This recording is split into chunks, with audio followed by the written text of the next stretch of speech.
Bon midi tout le monde. Ben, bon midi. Bon matin tout le monde. J'espère que vous allez bien. Alors, la raison pour laquelle, oui, il y a Link qui est avec moi en ce moment sur le clavier, là, c'est. Ouais, il était un petit fouineux, là. Je sais pas qu'est-ce qu'il fait sur mon bureau, mais je pense qu'il voulait de l'attention. Et il se couche sur sur le clavier. OK, c'est beau. Hein, Link? Chatana. Excusez. Bon matin à toi, Skeos. J'espère que tu vas bien.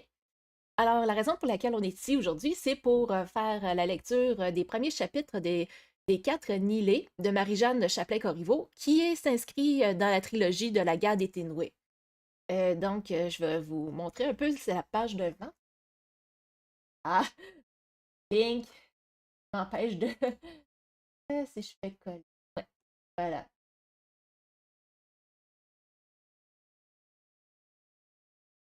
Et voilà, parfait. Il s'est relevé, fait que j'ai pu envoyer le lien. Alors ça c'est la page de vente, ben, la page de vente du livre, parce qu'elle est auto-publiée. Et le livre en question, dans le fond, ça ressemble à ça, avec le petit résumé ici. Elle sera guerrière sans savoir manier les armes. Elle sera capitaine sans savoir manier les hommes. Par elle, la lumière de l'espoir brillera, et elle s'appellera excusez, je vais me reprendre. Leilia Céron Cadieux profite de ses vacances d'été en passant ses journées au bord de la rivière, les pieds dans l'eau et le nez dans des romans. Mais sa vie d'adolescente bascule brusquement lorsqu'une femme rousse apparaît devant elle, lui annonce qu'elle n'est pas celle qu'elle prétend être, qu'elle pense être, et lui demande d'aller apprendre la vérité auprès de ses parents. C'est ainsi que, malgré elle, Leilia se retrouvera mêlée à un conflit meurtrier opposant un mâle sans nom aux mystérieux Tinoués, des êtres d'un autre monde dotés de pouvoirs extraordinaires. Donc, c'est un roman qui est considéré un public à partir de 12 à 13 ans. Et c'est un roman à peu près de 380 pages. Sans plus tarder, j'ai le document PDF de la guerre des Tinoués et je vais le mettre en mode plein écran. Hank, lâche mon micro. Lâche mon micro, petit chat. Ah, ouais, tu peux aller sur l'imprimante, ça, il n'y a aucun problème. Je vais être. Donc, mode de plein écran. Allons-y. Hein? C'est Link. Donc, mode. Alors, comme ça. Bon, ça, c'est la dédicace. D'abord à toi, sans qui rien n'aurait existé. Ensuite à vous tous, qui n'avez cessé d'y croire. Ça doit être la première partie, intitulée L'eau. Prologue. 4 Lacinatie 1437. Très cher Falma Indis, j'aurais voulu que tu apprennes ceci autrement que par écrit, mais je ne pouvais me résoudre à te l'annoncer de vive voix. Au moment où tu liras cette missive, je serai parti là où personne ne pourra jamais me retrouver. Pourquoi? Sans doute, je le sais. Près d'un an a passé depuis que j'ai reçu la nouvelle de sa mort, et la douleur de cette annonce ne cesse de grandir, malgré tout ce qui m'entoure et devrait me combler. Il est reparti si tôt, trop tôt. Sa cause était noble, mais elle nous a perdus, tous les trois. Je ne lui en veux pas, j'en suis incapable, mais je sens que si ce n'est pas moi qui le rejoins, c'est son absence qui m'emportera. Ne t'inquiète pas pour l'enfant. Neren m'entendra et veillera sur elle. Adieu, mon ami. Ea Rindis. La femme déposa sa plume dans l'encrier, puis, sans relire ses mots, sans même hésiter, elle sabla son texte encore luisant à l'aide de son poudrier. Elle plia soigneusement le parchemin et fit couler des gouttelettes de cire rougeâtre sur le bord du rabat, qu'elle marqua ensuite de son sceau. Sans qu'une larme roule sur ses joues, elle confia la missive à un rapace aux yeux jaunes qui tourna nerveusement la tête à son approche. C'est pour Dame Falma Indis. Tu connais le chemin. Dans un battement d'ailes inaudible, l'oiseau prit son envol, disparut vers l'horizon étoilé. Ea Rindis effleura son écritoire avant de moucher sa chandelle. D'un pas lent, elle se dirigea vers la chambrette adjacente.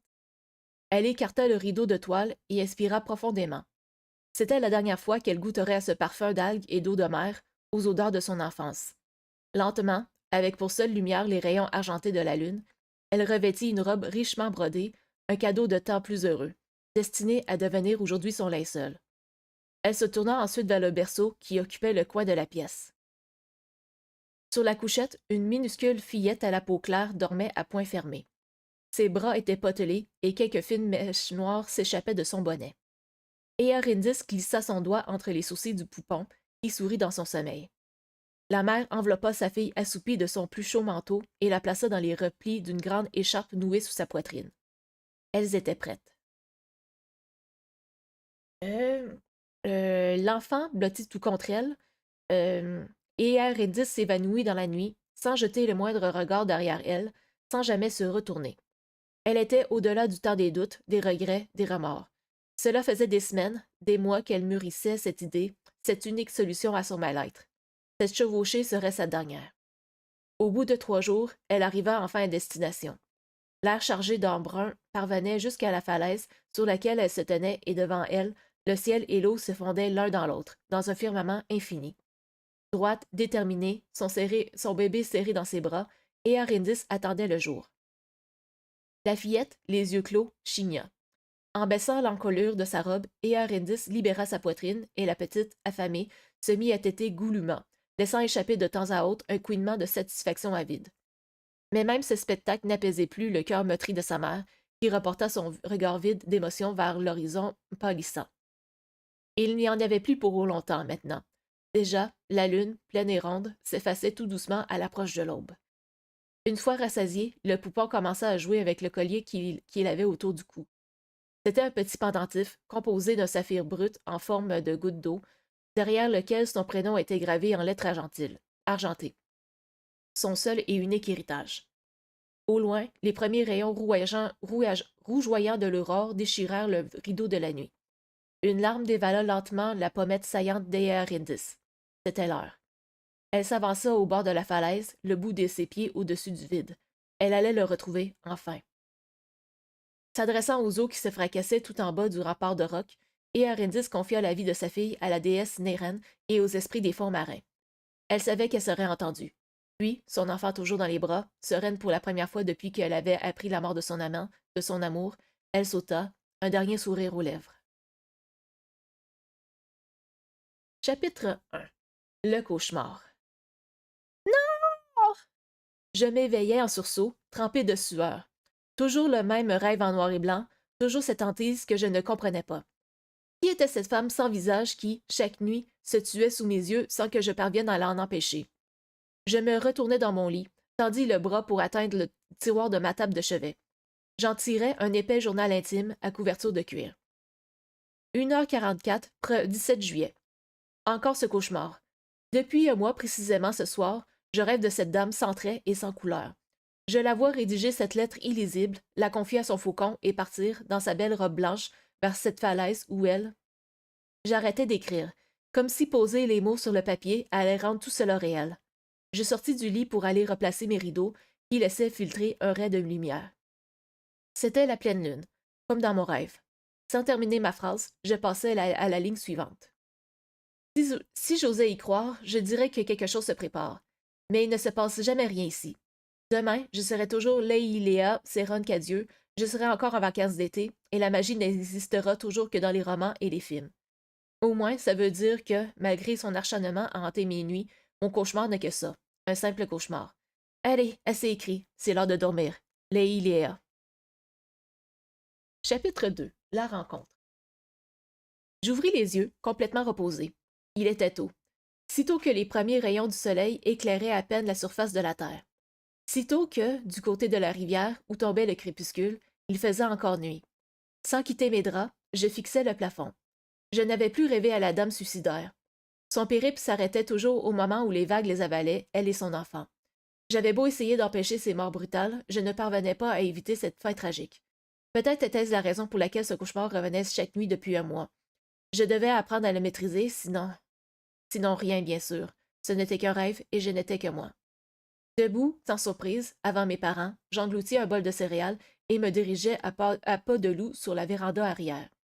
La journée s'annonçait superbe, quoique légèrement fraîche pour juillet. J'allais donc enfiler un chandail blanc et un jeans, l'ensemble s'agençant parfaitement aux couleurs de ma longue chevelure bleue, roi et ébène. Bleu, roi et ébène, ouais. Maintenant prête, je retournai vers l'extérieur, le troisième tome de ma lecture du moment sous le bras.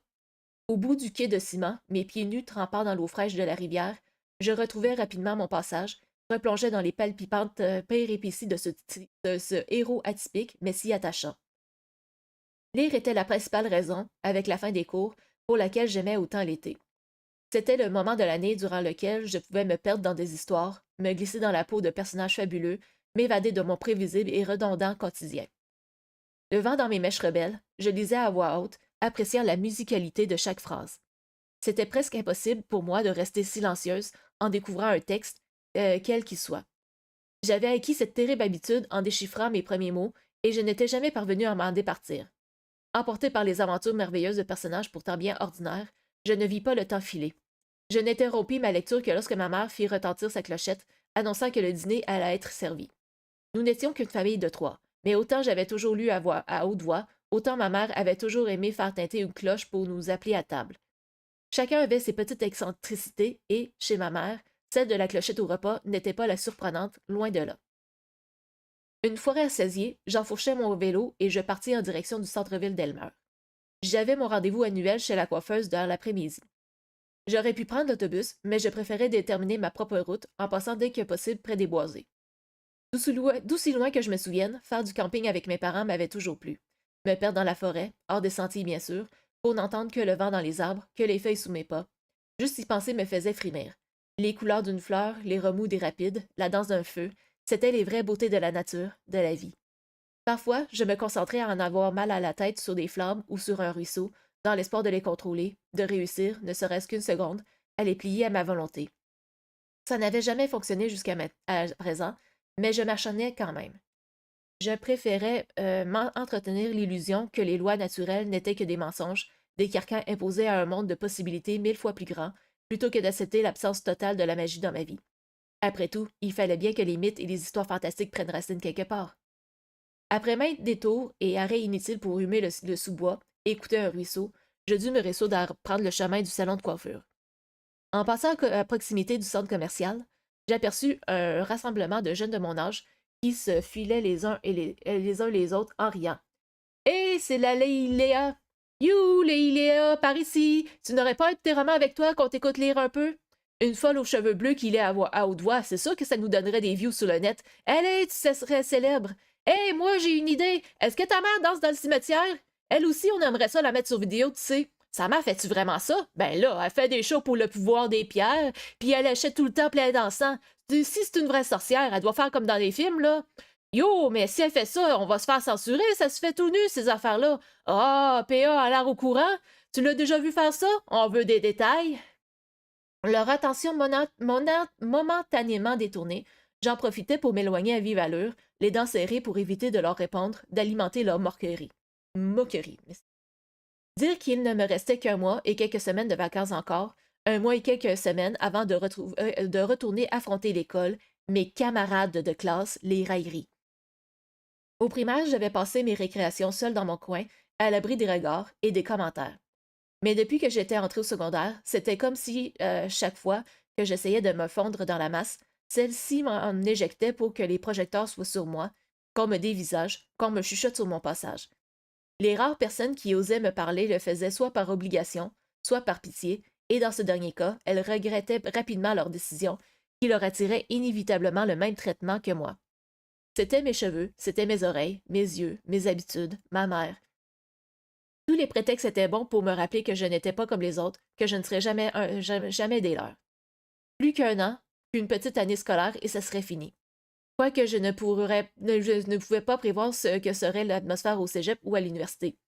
Au dire de ma mère, qui avait étudié pour devenir sage-femme, c'était là que tout s'était mis en place pour elle, alors pourquoi n'en serait-il pas de même pour moi?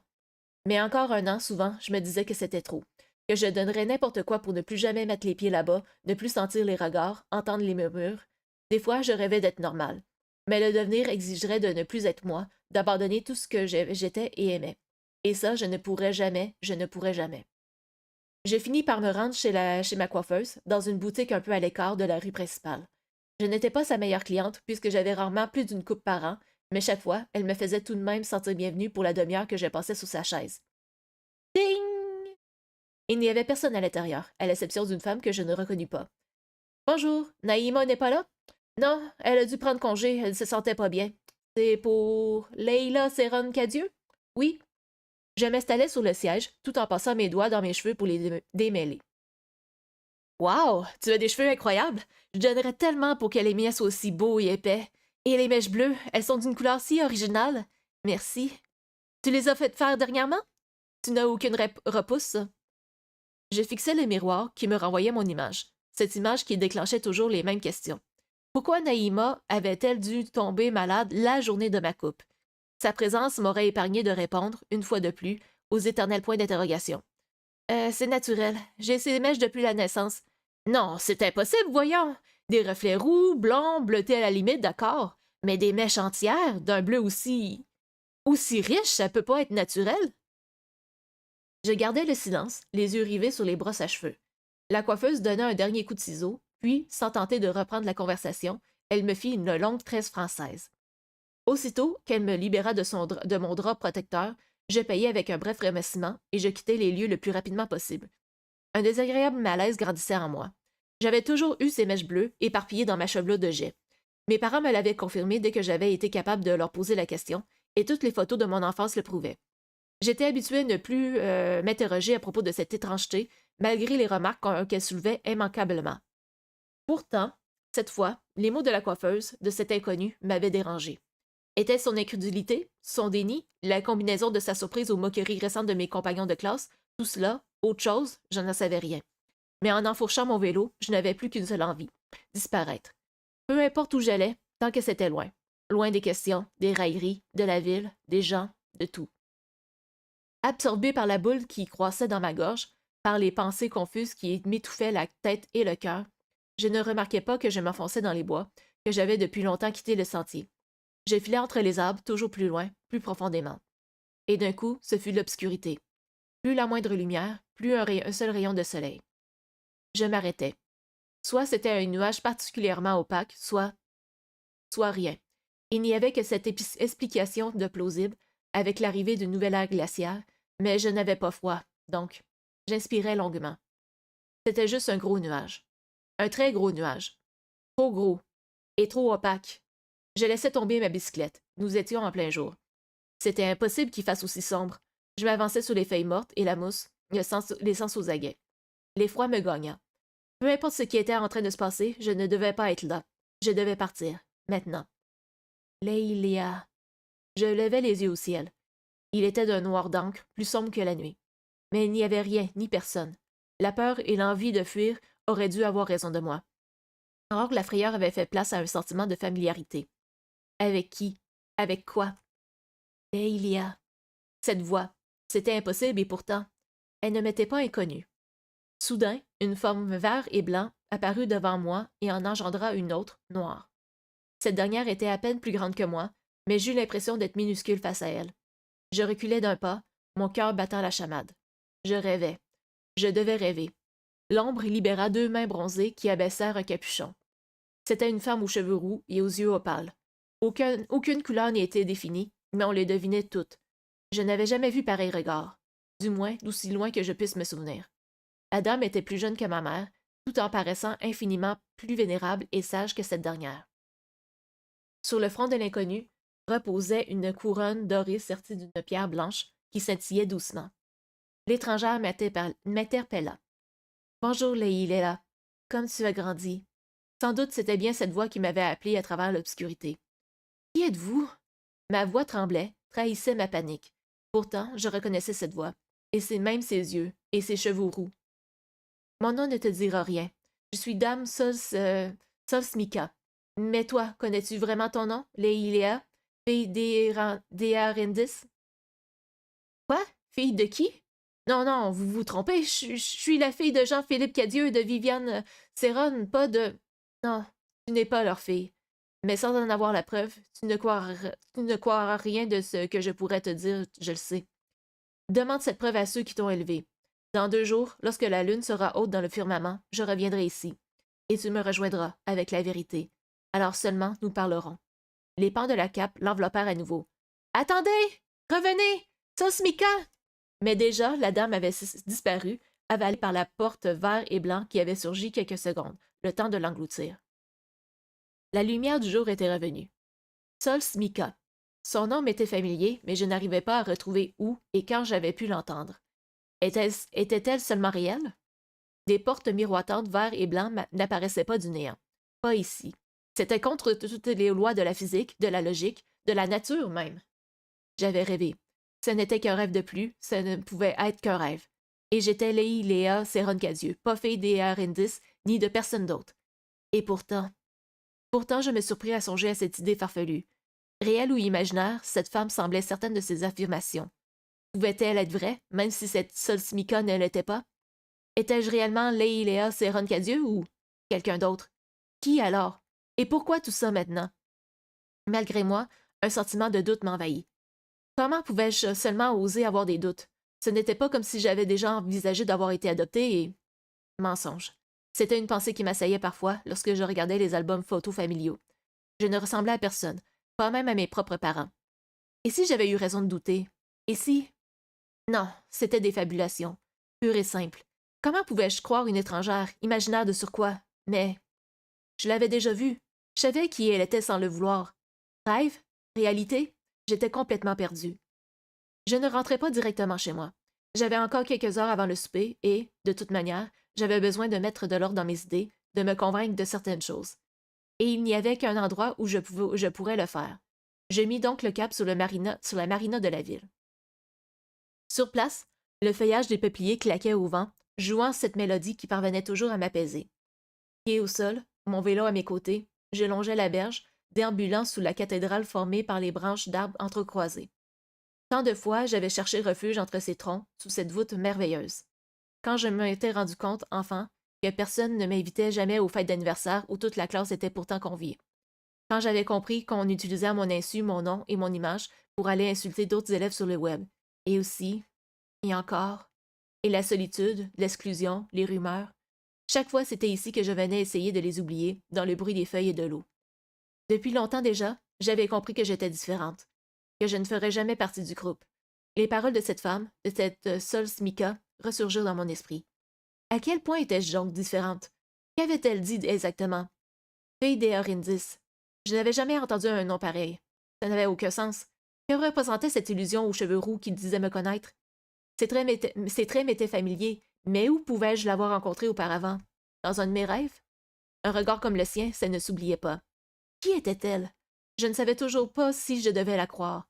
C'était tellement absurde, tellement irrationnel. Malgré ça, une partie de moi se raccrochait à cette folie. Comme si c'était la réponse que j'avais attendue, l'élément qui expliquait tous les aléas de ma vie. Mon vélo appuyé contre un arbre dont les racines se perdaient jusque dans la rivière, je m'installais sur un gros rocher. J'observais... Merci, Link. J'observais les voiliers, me laissant emporter par le roulis et par mes pensées devenues trop éparses pour que je puisse... y mettre de l'ordre. Tout ce que je voulais, c'était m'émerger de ce cauchemar.